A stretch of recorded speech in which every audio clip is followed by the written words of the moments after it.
पृथ्वी हमारा घर है, लेकिन क्या आप जानते हैं कि हमारी धरती एक खतरनाक बदलाव से गुजर रही है। वो है ग्लोबल वार्मिंग।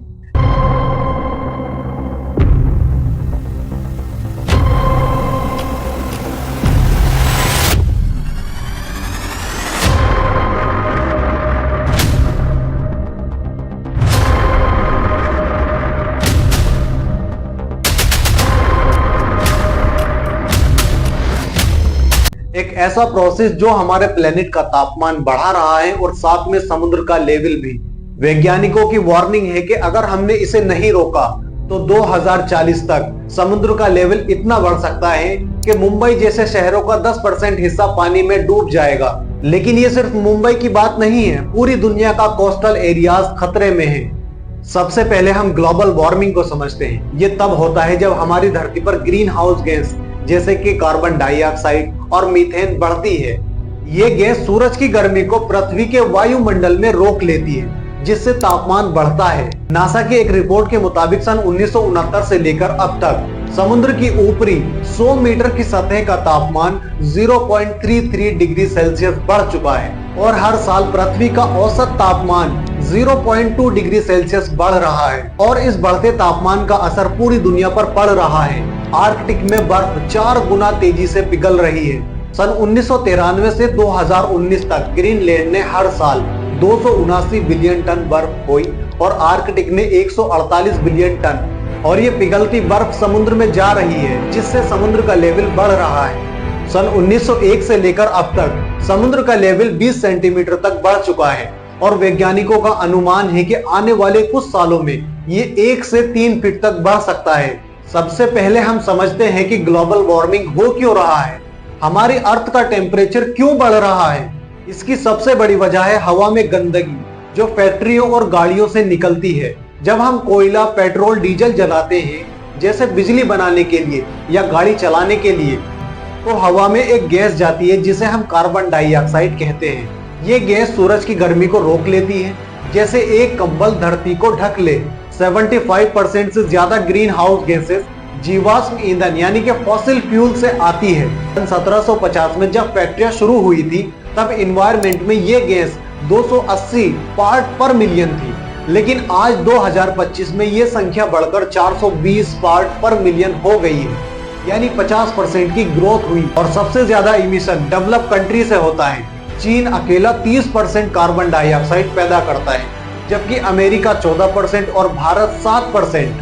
और ये ग्रोथ स्पेशली सन 1850 से बढ़ना शुरू हुआ जब इंडस्ट्रियल रिवॉल्यूशन शुरू हुई। सन 1970 के बाद टेम्परेचर की बढ़ने की रफ्तार और तेज हो गई। और दूसरी वजह है जंगलों को काटना। पेड़ हवा से गंदगी को साफ करते हैं, लेकिन हम उन्हें काट रहे हैं। हर साल 15 बिलियन पेड़ कटते हैं। 2023 में 11 मिलियन हेक्टेयर जंगल खत्म हो गए, यानी भारत जैसे 2 देशों के बराबर जंगल को काटा जा चुका है। और सबसे ज्यादा ये ब्राजील के अमेज़न जंगल में हो रहा है, जहां 40% जंगल अफेक्टेड है। 1990 से लेकर अब तक 400 मिलियन हेक्टेयर जंगल खत्म हो चुका है। लोग खेती करने, लकड़ी लेने या घर बनाने के लिए जंगल काटते हैं। इससे हवा में गंदगी बढ़ रही है। जब जंगल कट जाता है तो सिर्फ पेड़ नहीं गिरता, बल्कि जीवन गिरता है। आप कहते हो कि विकास हो रहा है, लेकिन जब सांस लेने के लिए हवा ही ना बचे तो विकास किस काम का। जिसे आप खाली जमीन कहते हो, वहां हर रोज कोई जीवन लेता है। जंगल सिर्फ एक लकड़ी नहीं बल्कि जिंदगी है। एक पेड़ बचा लोगे तो एक सांस बचेगी। जंगल का दर्द समझो, क्योंकि कल हो सकता है कि वो दर्द तुम्हारा हो। और तीसरी वजह है वेस्ट यानी कि कचरा। हम हर साल 2 बिलियन टन कचरा बनाते हैं और इसमें से 40% कचरे को जला देते हैं, जिससे हवा में 5% गंदगी बढ़ती है। स्पेशली भारत, चीन और एशिया में लोग कचरा जलाते हैं। प्लास्टिक जलाने से भी खतरनाक गैसें निकलती है। अब समझते हैं कि ग्लोबल वार्मिंग से क्या क्या हो रहा है, ये हमारी जिंदगी को कैसे बदल रहा है। सबसे बड़ा असर है कि अर्थ का टेम्परेचर बढ़ रहा है। 1880 से 2025 तक टेम्परेचर 1.1 डिग्री बढ़ चुका है। सबसे ज्यादा ये ठंडे इलाकों में हो रहा है, जैसे कि अंटार्कटिका, आर्कटिक, जहां तापमान बाकी जगहों से 2 से 3 गुना ज्यादा तेजी से बढ़ रहा है।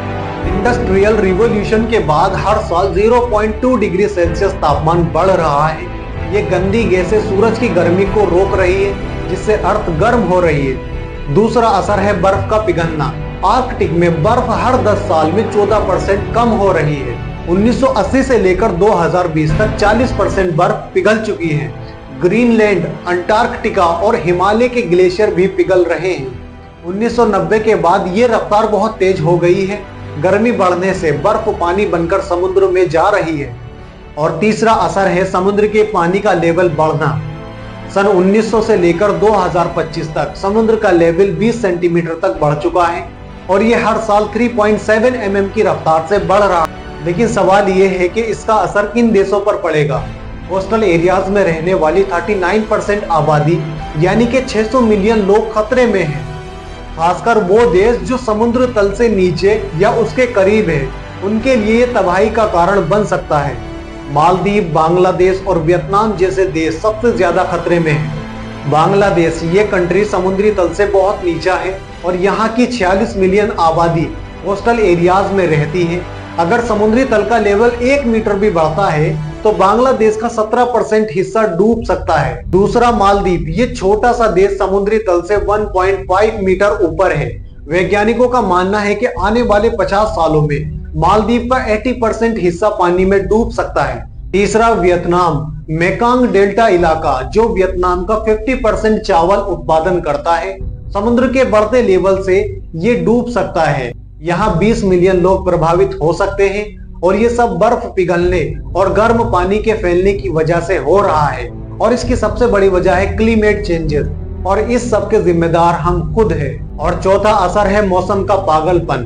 तूफान, बाढ़, सूखा और गर्मी की लहरें बढ़ रही है। सन 1980 से लेकर 2020 तक ऐसी घटनाएं 83% बढ़ी है। भारत में 2023 में 350 बार बाढ़ और सूखा आया है। ऑस्ट्रेलिया में 2022 में रिकॉर्ड तोड़ गर्मी पड़ी और ये हर साल बढ़ रहा है। गर्मी से हवा में नमी बढ़ती है जिससे तूफान और बाढ़ आते हैं और इस सब की वजह है क्लाइमेट चेंजेस। और पांचवा असर है जानवरों और पौधों पर। 1 मिलियन प्रजाति खत्म होने वाली है। हर साल 150 प्रजातियां खत्म हो रही है। ऑस्ट्रेलिया के ग्रेट बैरियर रीफ में 50% कोरल मर चुके हैं। सन 1970 से लेकर अब तक 68% प्रजातियां कम हो गई हैं। गर्मी से इनका घर नष्ट हो रहा है और इसकी वजह है क्लाइमेट चेंजेस, जिसके जिम्मेदार हम खुद हैं। अब सवाल है कि इसे रोकने के लिए हम क्या कर सकते हैं। सोचो, हम बिजली बनाने के लिए कोयले को जलाते हैं जो हवा को गंदा करता है, लेकिन अगर हम सूरज की रोशनी और हवा से बिजली बनाएं तो हवा साफ रहेगी। अपने घरों की छत पर सोलर पैनल लगाए या फिर बिजली बनाने वाली पवन चक्कियों को बढ़ावा दे। 2023 में दुनिया ने 30% बिजली साफ तरीके से बनाई।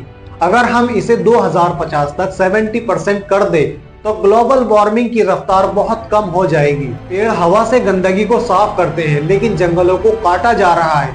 हमें उन्हें बचाना है और नए पेड़ लगाने हैं। अपने घर या गांव में कम से कम हर साल 1 पेड़ लगाएं और जंगल कटने से रोकने के लिए अपनी आवाज को उठाएं। अगर हम 1 ट्रिलियन पेड़ लगाएं तो हवा से 25% गंदगी कम हो सकती है। गाड़ियां और फैक्ट्रियां हवा में गंदगी बहुत फैलाती है, तो हमें इनका इस्तेमाल कम करना चाहिए। पेट्रोल और डीजल की गाड़ियों की जगह इलेक्ट्रिक गाड़ियों का यूज करें। पास की जगहों पर पैदल जाए या इलेक्ट्रिक बस या ट्रेन का यूज करें। 2050 तक हमें गंदगी को शून्य करना है। यूरोप 2035 तक पेट्रोल और डीजल की गाड़ियां बंद कर रहा है और 2030 तक हमें 50% गंदगी को कम करना है। अगर हम सब मिलकर कोशिश करें तो हम ग्लोबल वार्मिंग को रोक सकते हैं। इसके लिए हमें एक दूसरे को जागरूक करना होगा। मालदीव एक छोटा सा आइलैंड है। समुद्र का लेवल बढ़ने की वजह से वो डूबने की कगार पर है। सन 2000 से 2025 तक वहां समुद्र का लेवल 9 सेंटीमीटर तक बढ़ चुका है। मालदीव की सरकार ने 2008 में कार्बन न्यूट्रल बनने की योजना शुरू की। उन्होंने सोलर पैनल लगाए और डीजल का इस्तेमाल 50% कम कर दिया और 2023 तक 70% बिजली साफ ऊर्जा से बनाई। आज मालदीव दुनिया के लिए एक मिसाल है। छोटे कदम भी बड़े बदलाव ला सकते हैं। अगर मालदीव जैसे छोटे देश ये कर सकते हैं तो हम सब मिलकर क्यों नहीं कर सकते। उम्मीद करता हूँ वीडियो इंफॉर्मेटिव लगा होगा। वीडियो को ज्यादा से ज्यादा शेयर कीजिए ताकि लोग जागरूक हो सके। Thank you.